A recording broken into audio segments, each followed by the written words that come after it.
Okay, then I think we will start. I'd like to welcome everybody to this webinar. It is co-hosted by Dun Bradstreet and SuperOffice. I'd really like to bring my thanks to Jonna from Dun Bradstreet and Heidi from SuperOffice for arranging all of this. And I'd like to thank all of you for setting off time to this important topic. And the topic is, of course, do you know the risk, the credit risk of your customers? And we're also going to talk about the importance of master data. This is, of course, a topic that is very close to my heart. My name is Hans Christian Grønslet. I'm a Director of Digital Customer Experience and Customer Insights at SuperOffice. And we see the benefits of having great master data when it comes to prospects and existing customers. But you know what's happening now? A lot of trouble is in the market. Prices are rising, interest rates are going up. We get mails from here and there about suppliers needing to raise their prices. And it has been a switch in what CEOs and CFOs talk about. They used to talk about the top line revenue growth. I think we all now see that the key topic for investors and for CEOs is profitable growth. So this is the backdrop for the seminar. So let's get started. Just a few reminders in the beginning here. This webinar will be recorded. I think you all agreed to that when you signed up for it. It will also be distributed to all the participants tomorrow or the day after. For GDPR reasons, all their names and images are hidden, so it will not be shown. And at the end of the seminar or webinar today, we'll have a Q&A. And at the end of your, or at the bottom of your screen, you have a Q&A session where you can record or ask your questions. We'll answer them if we have time. If not, we will answer them after and give you the answer in the summaries of the seminar. All right, so let's move on.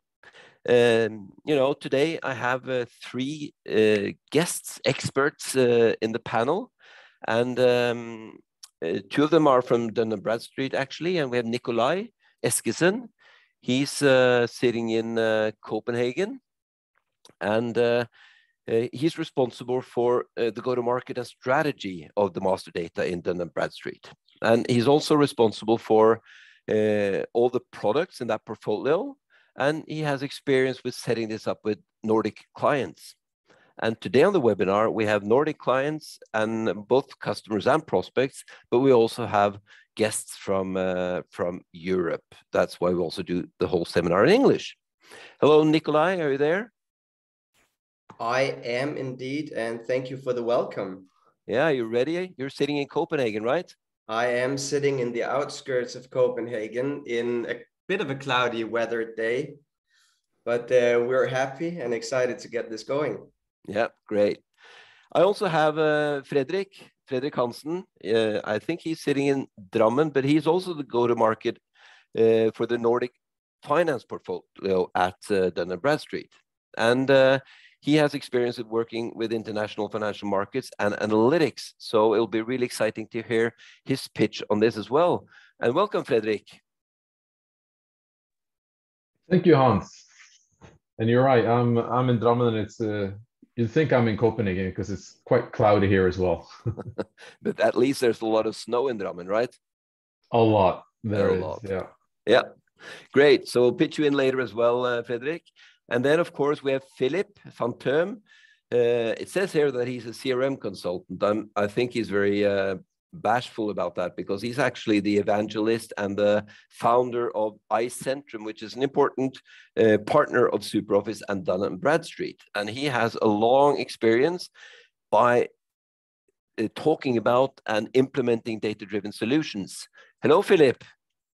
Hi, nice to be here. Yes, this is my core and my heart. So I'm driven by these questions, and I've been working with CRM for over 20 years. So obviously, you see a lot of things out there that we're going to talk about to help companies, basically. So yeah. Yeah, that's great. And you're in Gothenburg, right? Yes, the center of the Nordic countries, right? So I'm in between everyone here, Oslo, Copenhagen, and Stockholm. So it feels great. That's a good thing. That's the hub, really. Yes. Yes. Oh, all right, thanks. So the agenda today, guys, is that we have two topics. The master data session with Nikolai. He'll talk about how to find new customers and how to keep your data quality to a certain level, because something happens with that data, as we will hear. And then for each session, Philip will demonstrate how this can be visualized in a CRM system. And today the CRM system is, of course, SuperOffice. And then the second session will be by Fredrik, and he's going to talk about risk and credit, and which trends do we see in the Nordics, and when the top line is not growing as much and you need the profitable growth, of course, keeping your losses down is important, as we will hear. And then, of course, we'll also see a demo how this looks inside the SuperOffice client based on the integrations created by I-Centrum. And then at the end, we'll wrap it up with a few questions. So feel free as we go along, add your questions. So really hope you get good tips out of this. So let's get started. And that means I'm handing it over to you, Nikolai, about the master data. How does it look today? Thank you. And if I can get the screen, please. Yep, there we go. Thank you so much. And hello, everyone. And thank you for the introduction. So I'm going to give you a brief introduction to prospecting and master data, the two topics that I get really excited about.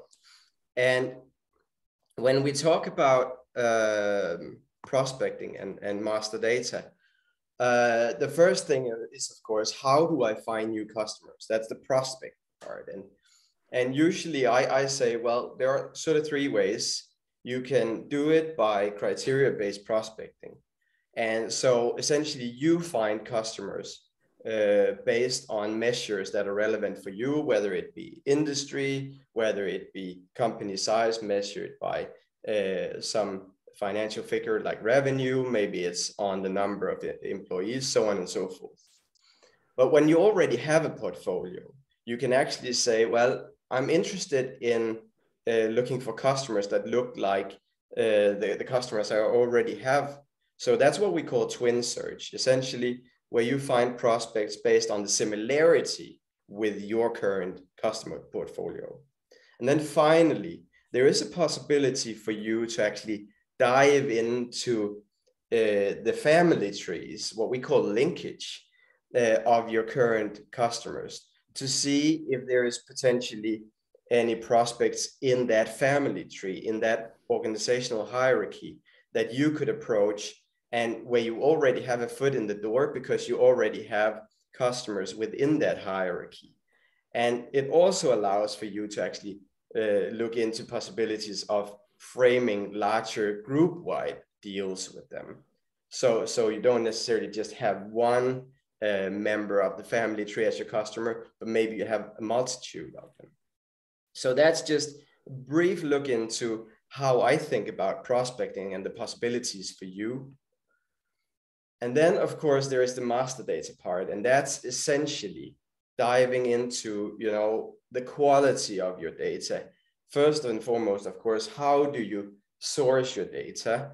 How is your governance around your data? How do you ensure that your data is maintained and kept up to date? How do you ensure that it's valuable in terms of analyzing and getting actionable insights out of it? So like that fully fledged journey, I'm just going to dive into a bit of it today. But essentially the essence is, where there is a data smoke, there's a business fire.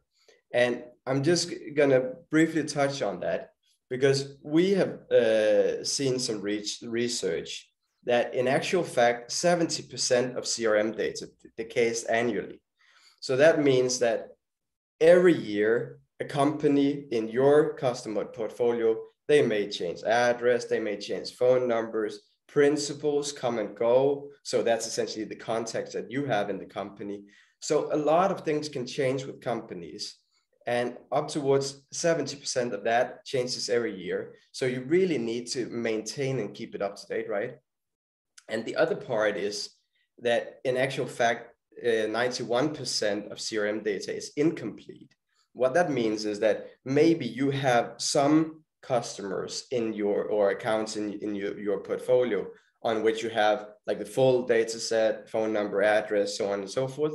But maybe you also have some that just have the business name.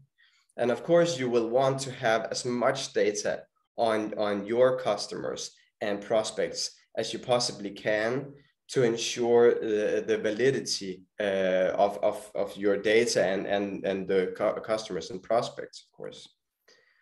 And why is this relevant? Well, I mean, it's relevant because today we work with data across the organizations.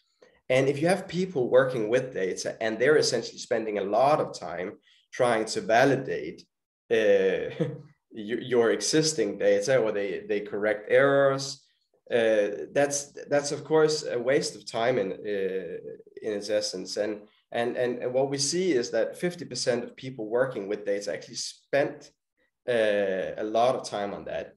And the time spent with analysts trying to clean and organize data is 60%. So that's quite a lot.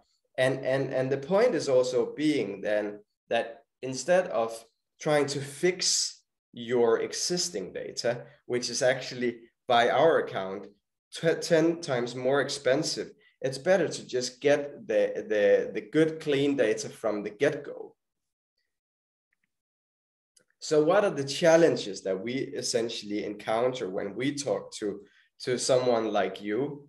Well, a lot of you may have a feeling that you could actually be seizing the market opportunity better. There are probably a lot more customers than you're already approaching. And you also want to be, of course, improving your data with relevance, or the relevance of your data. So you want updated data and you want it close to real time, right? So if a change happened yesterday, you want the phone number today, if the phone number changed, of course. And you also want to know if your existing customers go out of business, for example. So we want to have that status once it happens with your customers. And we also, I mean, the bare essentials is that we want to get the basics straight. So we want to know who are we dealing with even before they become a customer. So we want the prospects for us to have full data on them. And we want to avoid having duplicate accounts in our CRM systems. We don't want to have 3 Dun Bradstreets, 3 SuperOffice accounts on which we're working parallelly. So we want a golden record, as we call it in our domain. And we also want to improve the data depth. And that's, for example, we want to be able to better analyze on our customers. We want to understand better where is our share of wallet bigger? Is it in a specific industry? Is it with customers of a specific size? So on and so forth. So these are some of the challenges that we meet in the markets. And so to mitigate, of course, these challenges, we're getting together today to introduce to you, of course, this great connector into SuperOffice. And I think, Hans Christian, that you're gonna take it on from here. Yeah, thank you. Thank you. It was really good, Nikolai. And you're so right. And I think that getting the master data from the start, when you really start approaching a new prospect, is key, because you don't want to waste your time with the wrong people and the wrong company and then clean it up afterwards. So I see that point, and you're correct. Of course, there's a lot of data that can be enriched on top of the master data as well. And I think that CRM is key to looking into these data, and that's why I'm happy that I can bring it over to you, Philip, to show how this actually is done in SuperOffice. Right. I will try to. Yes, Philip is my name, and representing I-Centrum, and we have built two connectors to Dun Bradstreet. The first one we're going to talk about is the business contacts, and the second one, a little bit later, is the risk guardian credit data. And obviously, this tool has more than 40 million companies in Europe that we are connected to. And it means that the solution is basically able to stream data live from this database in a user-friendly way, of course. And that is a little bit what I'm going to talk about now. So what you see is a company called Bufab International. And this is a company that we have added from Dun Bradstreet. So basically, what you see here is data that is sort of transformed from this database into the CRM. I think we can all agree on what we talked a little bit about earlier, that, you know, I've seen a lot of companies within the years that are struggling with the data. And data for sure costs money. Bad data is really costly. And usually, for example, if you start a CRM venture and you don't really have a strategy linked to this, after 4 or 5 years or even sooner, you will actually encounter that the users struggling with bad data. It's duplicates. I don't really know which companies to go to, and they're adding data on different sources, etc. So it gets a problem, and you know, it's not really a CRM system that is a problem. It's just that, you know, the data is. So by connecting, you know, the CRM system to these sources, you minimize this risk. The user will spend less time searching, adding, and you can also add this data into the next systems in your portfolio, for example, ERP, when you create a new customer, etc. So good data all the way, so everyone is happy. So what you see now is Bufab, and actually the core of this integration is a tab which called Business Contacts. So if I press this, you can see that we have 4 different tabs here that holds this data that we sort of interacting between the systems.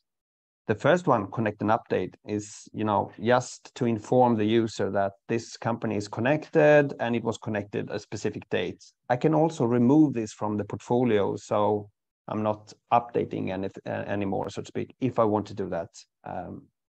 The next tab is probably one of the most interesting, because that will show us a little bit what data we are able to retrieve via this tool.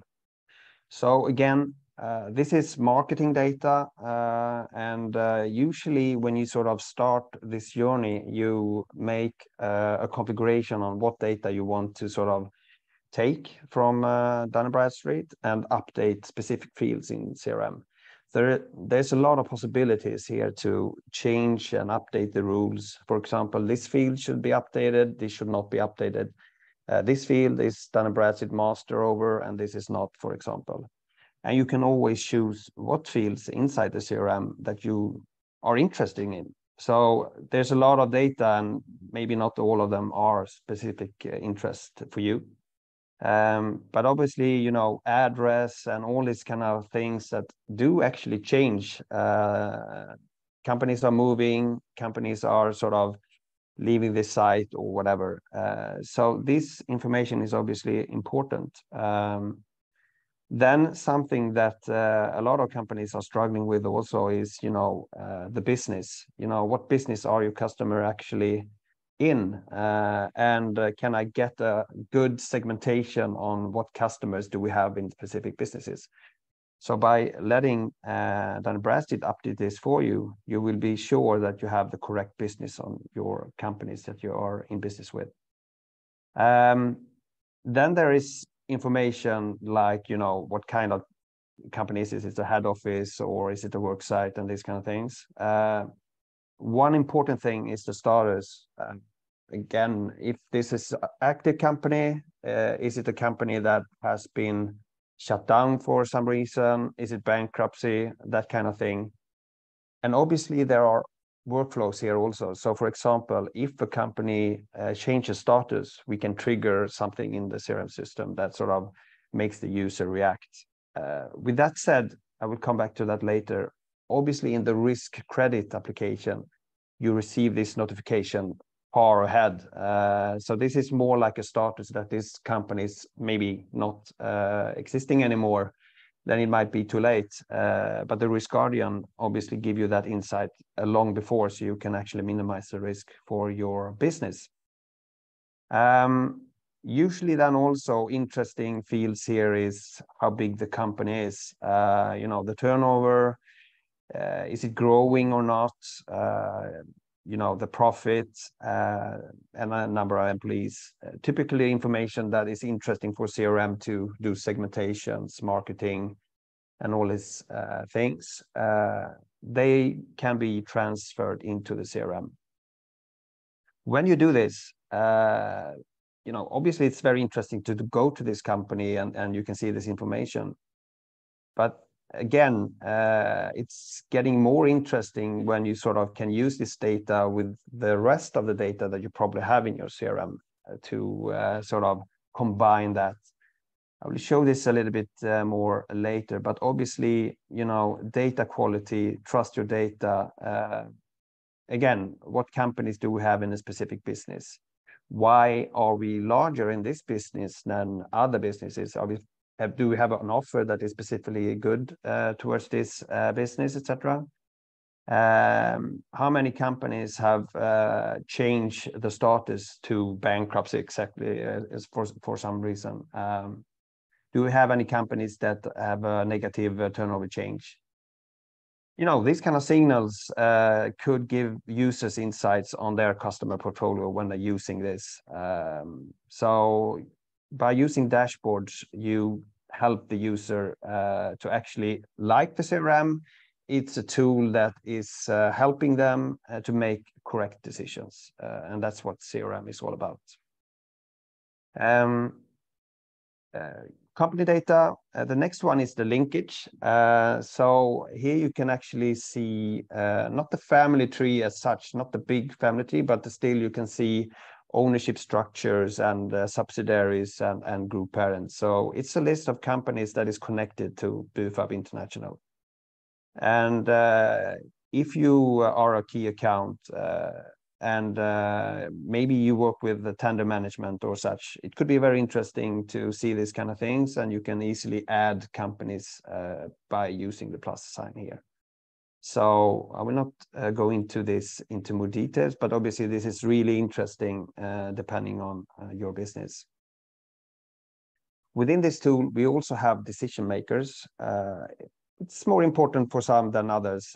Usually it's on the top management, but there could be a lot of interesting decision makers here. And as the same with the other data here that I've talked about, you can add decision makers here. And the good thing by doing that is obviously if it is interesting roles that you sort of see here and add, the tool will also remove them or mark them as former employee if they sort of start another business. So we will update them, remove them, and you can also actually say to the system that if it comes a new person that has the title CEO at this company, please import it automatically. So again, it's a way to connect the data and be sure that we have the right data in the system automatically.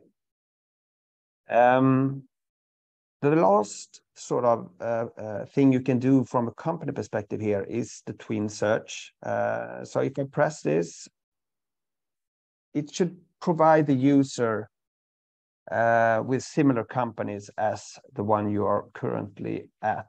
So it's a way to sort of give the user new companies that might be interesting to search for, to do business with. And you can see here from the list that we sort of received that we already have Bufab, but the other ones we do not have. And again, one of the key things with this is that you cannot create duplicates. So all companies are unique, and it means that no one else in CRM will actually work with these companies. So they are free for grabbing, if I say like that. So you can easily, as a user, just add them and start working if you want to do that. So this is basically how it looks from a company point of view. So we extract and add a lot of data that is good for many purposes. But how do you actually add a new company then? So it's just a click away. So if I press search company, you will actually go into a search mode. So for example, if I search for Husqvarna AB, which is a large company in Sweden, well, not in Sweden, in the world actually, you sort of directly get a hit. And just a reference, it's about 40 million companies. So by searching here, it's pretty fast, I would say. And the list of companies you receive here, you can sort easily by just clicking the headline here. And you have one interesting little person icon here. If I press this, I sort on the companies that has the most decision maker. And that is interesting for me in this demo. I can also press this and I will see all the decision makers on this company. And since I'm selling marketing tools, I'm actually interested to get also Mattias Stamberg in SuperOffice. And by just clicking add, we see that he is ending up in my shopping cart here. I can continue. For example, if I want to add Maersk, which is another really big company, you can do the same thing here, obviously. And I can add another company. So, you know, this is the way to easy just add companies one by one. After I'm done, I just say to the system, you know, what category does this company have in CRM? It's a prospect for me, so I just add them. And now we have added 2 companies into the CRM. They are connected to my portfolio and they will be updated every night if they have any changes. The last thing here I will show you is a little bit how you can prospecting, because obviously that is a totally different thing. So for example, if I want to find a big list of companies that I want to add, I can, for example, search on the SNI codes, which is usually a very good thing to do. And I actually know that these codes are for machinery. So I add those 2. So you can either search on, you know, the SNI codes, or you can just put in the name, for example, if you're searching on restaurants, etc. So it goes on both ways.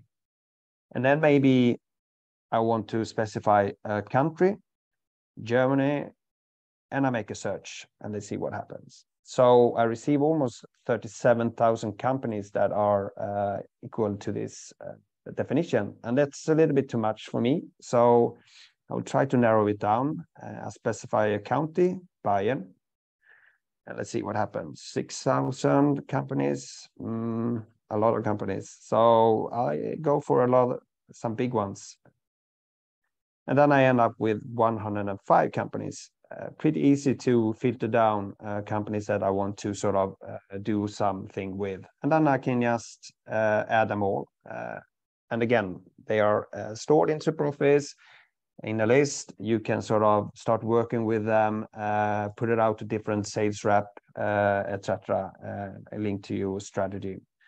And just to go back to Husqvarna, you can see that we have now added Husqvarna and we have updated the CRM with the fields that we have discussed. So this is the basics about master data, to keep data fresh and updated all the time so the user can rely on them and you can use them for a lot of different things inside your CRM in this way. That was the first part of my demo. Back to you, Hans. Thank you, Philip. That was a great demonstration. I learned something today. This that you can sort on the decision makers, because if you're in sales, you really need to understand which company you work with. I also want to mention how two small things, how we use this internally, because, you know, we are a SaaS companies and we provide the number of users or seats to our customers. And what we have done, we're importing the number of employees as from this system, and then we have how many users our customers have. So there's a ratio there that we call wallet share. So if there's a small number of users but a high number of employees in specific segments or businesses, it means that it's an opportunity for us to start developing that customer. Because as we see, a lot of our biggest customers today, they started off small and has grown through the years. So then you combine a scripting technology together with the data. So it brings you a very powerful tool set. Enough said from me there. So let's move. We're halfway into the webinar, and we're on time. So thank you, guys. I can see there are coming a couple of questions in there, and Jonna has asked for more. So please ask your questions, and we'll go to them at the end. Now I'd like to go for the second topic of today, and that's about risk and credit, you know, having control of this. And are you ready, Fredrik, to take it away? Yes, I am ready. Thank you, All right. Hans. Yeah. It's definitely a hot topic that goes around these days in news outlets and everything. So apologies in advance if there's any repetition from what you already know, but it's the trends. We have to go through them. So what trends do we see in the Nordics? The general cost of surviving is going up. The policy rates are increasing, not just in the Nordics, but globally. This is a result of the growing inflation that we're seeing, and the growing inflation is also a result of the sudden surge that we see in electricity pricing, which is significantly affected by the war in Ukraine. All of this is also impacting the increase in bankruptcies that we're experiencing in the Nordics. And as I mentioned in the beginning, this is something that we see in the news every day, but I want to just take a step back and think of the effects of all of this and put it a bit in simpler terms. So the increase in policy rates means that the cost of money goes up and the access to capital is reduced. Your clients needs to pay more on their current obligations while it's limiting their ability to grow. The increase in CPI means that their rent is increasing, the cost of having a place of business and equipment, the salary of their human capital, and the inputs to their outputs gets more expensive. The increase in electricity prices makes it more expensive to heat, fuel, and operate their businesses, regardless of how energy driven their operations are. And all of these costs are based on a hierarchy of needs significant for the survival for your clients. And in most cases, they will actually prioritize paying these obligations first to survive rather than paying you, if you're not supplying one of these things, of course. The end results of failing to meet enough obligations is that you see an increase in bankruptcies. And you can see it out on the bottom left as well. We have it for the 3 past years. This fall in 2022, we've seen an increase. And it's still at historically low levels, but they are slowly increasing. There's also reason to believe that the relatively low bankruptcy rate is actually artificially low. The COVID period brought along a series of subsidies and tax relief plans for a lot of companies in the Nordics. The Swedish tax authorities announced last week that they will actually begin reviewing the companies that have received extensions on their tax obligations during this period. And they will request for bankruptcies in cases where companies have failed to meet their installments. So at DNB, we expect to see an increase in bankruptcies through 2023. I saw Nikolai wanted to use the statement, so I wanted to use the statement as well. And it's the Wilfredo Pareto came with an 80-20 principle that you can use in many ways. One of our ways of using is that 80% of your credit losses comes from 20% of your existing clients. You can't lose money on a client you don't have, and you won't lose money on them all, but you will lose most of the money on a few. So that is why when you're thinking in terms of how can I prevent credit losses, you need to look at your current portfolio of clients. So one of the ways that we recommend to ensure that you're not losing out is that you have a daily monitoring of your client portfolio. And through the SuperOffice plugin, you can monitor your client events daily. You can keep up to speed on the changes in credit rating, management, credit limits, and a wide array of other significant events to credit risk. Management changes often is a predominant indicator of something that's happening.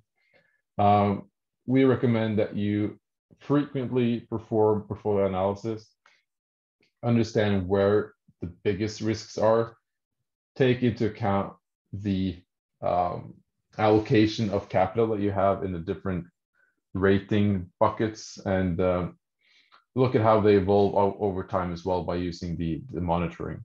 So what are the expected credit losses within the next 12 months, and how much risk are you actually willing to take? I like to say that it's not a risk if you know that you're going to lose out.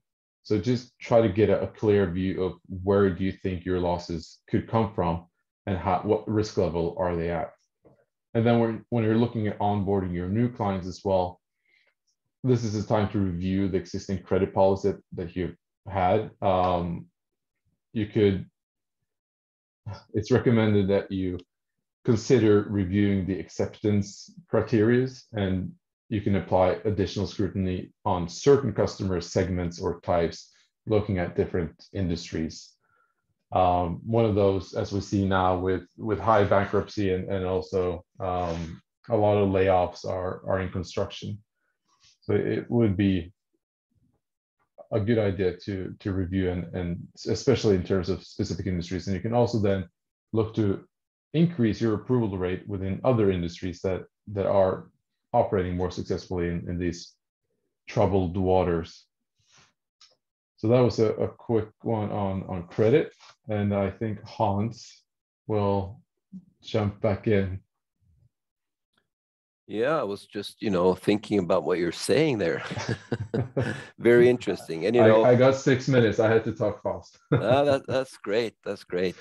And, relating to this, two things that pop up in my mind. One is the conflict between sales and financials, where sales want to, close a new deal at all costs, and then financial department to say, hey, there's a risk here. So you have to talk together and tear down those silos. And of course, if you're very exposed into one industry, this might be the time to sort of split your sales forces into maybe also working on industries that are not hit with the same troubles, because it goes ups and downs all the time. But let's hand it over to Philip again, because now you're talking about, the last demo was about the business contacts. Now we have a different app. It's called Risk Guardian. Isn't that right, Philip? That is correct. Yes. So, and it works a little bit the same, obviously. It's connecting SuperOffice with Risk Guardian, and it connecting your portfolio with the companies inside SuperOffice. And it means that I think you need to decide a little bit, because usually what is an issue when it comes to finance and CRM users is that it's a lot of struggle when it comes to prospecting. For example, you might have policies within, sales should sort of get a credit on companies that are in a specific sort of range, etc. And that might take time, and they need to send message, send an email, whatever process you have. They need to wait to get an okay from finance, etc. And that is just one thing of it. Then obviously, when you work with your clients, you need to ask finance all the time if something has changed, etc. So it's time consuming and frustrating for both finance and the user of CRM. And remember, it's not only sales that use SuperOffice or CRM. It's obviously operation, it's customer service, etc. And usually it's a good idea to let them know what happens when it comes to credit. So I think that using a tool like this would make it easier for finance to implement, the policy that they have linked to how to work and react linked to the credit portfolio. So more are aware on, what we should do when a company is in a, maybe in a problematic situation, to minimize the risk of the business. So again, we are at the company, but we are at another tab now called Risk Guardian. And this is a linked company in the portfolio. You can see that by it is actually monitored. Come back to that later, but it means that it's connected to the portfolio and we receive credit messages every day. You have some just basic information about what this company is. But the most important thing, I think, for a CRM user is obviously, you know, the credit rating and the limit. And it's very easy to see this here for the users inside CRM, what this company currently have. And remember, this can change tomorrow. And this is the big difference between this tool and the business contact, because this gives signal before things go really bad, so to speak. So you can see the trend by just looking at the historic rating here, and you will, from a mind perspective, see a lot of things differently than you know, just the starters. So you can take decisions before things goes bad. So this tool provides information about rating, also the limit, which is maybe the most important thing for a lot of CRM users.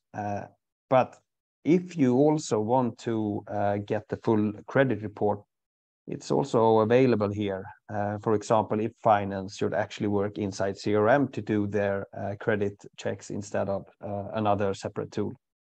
And again, remember, if you can combine this, it's better for all users, I think. So if you just want to read this report, you just, you know, press this and a PDF open up and you have the full extensive report.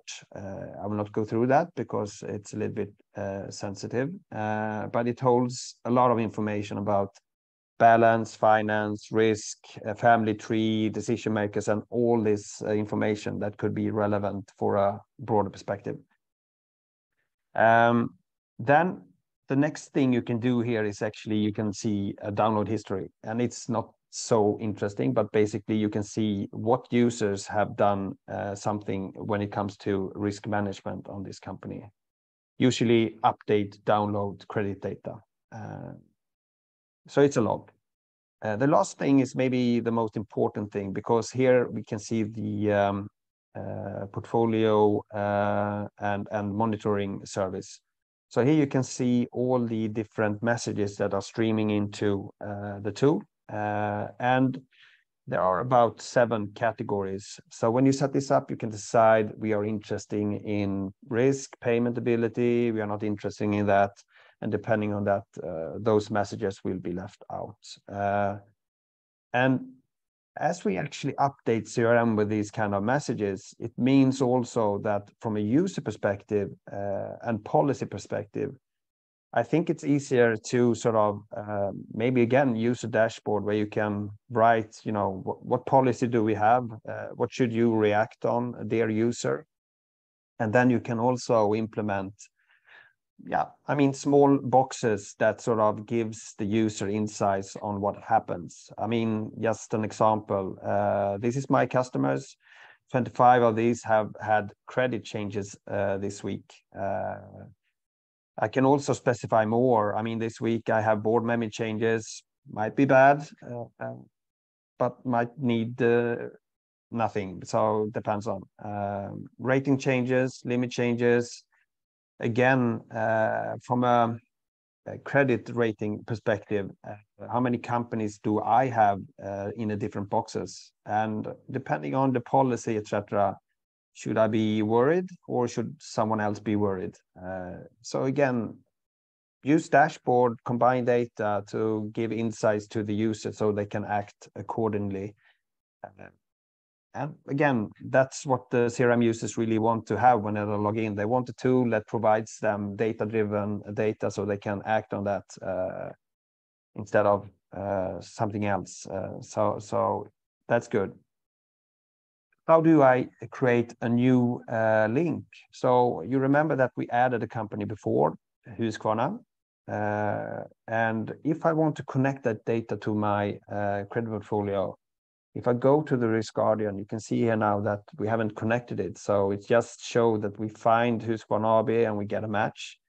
What I do then is basically that I download the credit information, and when it's done, it will be updated with the same information as with Dun Bradstreet, and we can see that it's a AAA and it has a limit. So that's easy how it is to make a credit check on a company, basically. So that is basically what I want to talk about with the credit. It's a smaller application in link to the other tool, but it's a very important one, obviously, that gives you insights about the business and the risk you have. So I think I stop there, and maybe we have some time for Q&A and such, Jose. Yeah, I should think so. Thank you very much, Philip. I guess the audience here also will see if you have large customers, it might be really useful to have the account managers check into this, of course.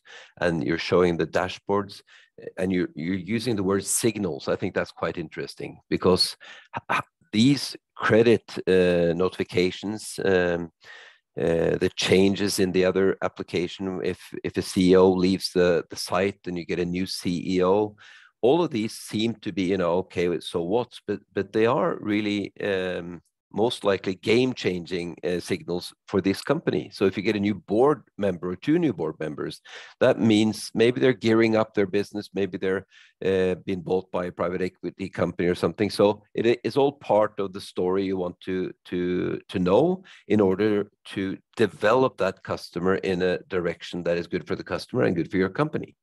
So the big thing there is how to act, and that's, you know, from company to company, I would assume. So great. Then I think we've covered most of the stuff that was on the agenda. We have some Q&A, and I see there have come in some questions.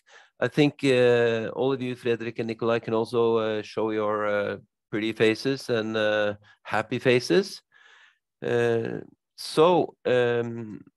if there are, let's look at this. You have any comments before we start the questions, guys? You want to add? Are we done?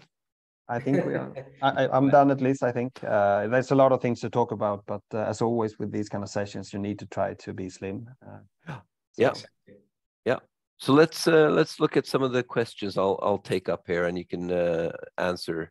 So here is one. Does the system detect which companies are owned by, for example, holding company, and who are shareholders? Well, I think maybe it's a question for Dun Bradstreet. Obviously, the business contact provides you insights about who's owning this company you are at. So, for example, if you are at brand companies, that you could maybe see that Ratos or someone is owning this, etc. So, in that sense, yes. But I think, I mean, in our domain, we talk about 2 primary types of linkages or ownership. So one is legal linkage, and that's you like majority linkage between companies in a hierarchy, for example. And the other one is beneficial ownership. And shareholder ownership is in the branch of beneficial ownership. And that's within our compliance domain, as we call it in Dun Bradstreet. And that's a significantly other domain, but we of course also cater to that space as well. So if that's a need, feel free to contact us. But within what Philip just showed you here with the connector for SuperOffice, it is the legal ownership between companies that we expose. Yeah. All right, thank you. Here's another one regarding the data set of Dun Bradstreet. Our customer portfolio consists of bakeries. I was wondering how relevant this data set would be for us. Are bakeries with, for example, a yearly revenue less than 50,000 euros present in this data set? Yeah, I would think so. Haven't searched on that, but that would probably be there for sure. And yeah, I think, I mean, this also, it's always a question of also which country, which geography are we talking about? Because in some geographies, maybe less than 50,000 euros is more than it like in relative measures than it would be in another geographical space. So it all depends, of course, also on geography. Yeah. And I guess if you do a twin search on your existing customers, Exactly. which is bakeries, you will see which of these are available as well. But that's the purpose of using this for a prospecting tool, for instance. Yeah. And then our contact information updated automatically as well, email and phone number.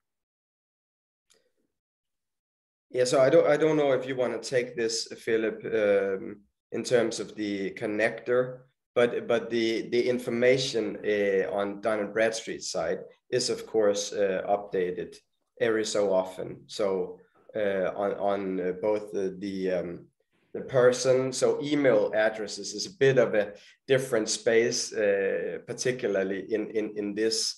Because for example, in Denmark, it's considered personal information, even though it's actually a company email. So I think for this solution, we have it for Sweden and Finland, the email addresses on specific persons, but they are updated, of course, and the same with phone numbers, and the same goes for phone numbers on companies as well. Yes. But I think here, you know, sales these days, especially to bigger companies, it's like you need to get hold of a buying committee. That's what we call it. You know, there are more than those roles that are official. There are other stakeholders that is not available in official registers. So you can use LinkedIn or other ways of getting hold of these things. So there's no silver bullet to getting the right data updated all the time. You need to really work on that as an account manager or a net new sales person. Definitely. Yeah. Okay. And then we have when a VAT number is closed due to a merge, will we have a notification about the new company credentials? Basically, I think what will happen then is that you're going to be notified that this event has happened, but there's no routine automatically adding the other company. You will see obviously that relation, but you need to add that new company by yourself. So there's no automatic creation of companies linked to other things. You can prospect, add, but we can provide the signals that something has happened, change on the company, but usually it needs to be treated or handled by the users, so to speak. Just a follow-up question from me there. The signals, they're actually change of status, and you can visualize those in dashboards. That's exactly. Or selections, for example, you can have a dynamic selection providing, give me all the companies that have changed this week, or etc. So then you can monitor this. Yeah. Okay. Great. So we have another question here is, you know, what do we need to implement a solution like this? How long is a thread? Good spirit and time. Yeah. So what are the steps here? You know, if you want to go into this type of thing, let's look at the first one, the business contacts first. The easy answer is that what you need is obviously to look at your current data, and I assume that it is a CRM system. So usually the process are to talk to Dun & Bradstreet, identify how many companies you have, and then what you usually do is that you send this file to Dun & Bradstreet for a wash. So they identify, what companies that are active, existing, which one that are duplicates, and all these kind of things. And you receive a file back, which you sort of update CRM with. And based on that, the tool can then connect and link all the companies that you've seen today. So you have good quality data. And then, the tool will do the trick for you every day.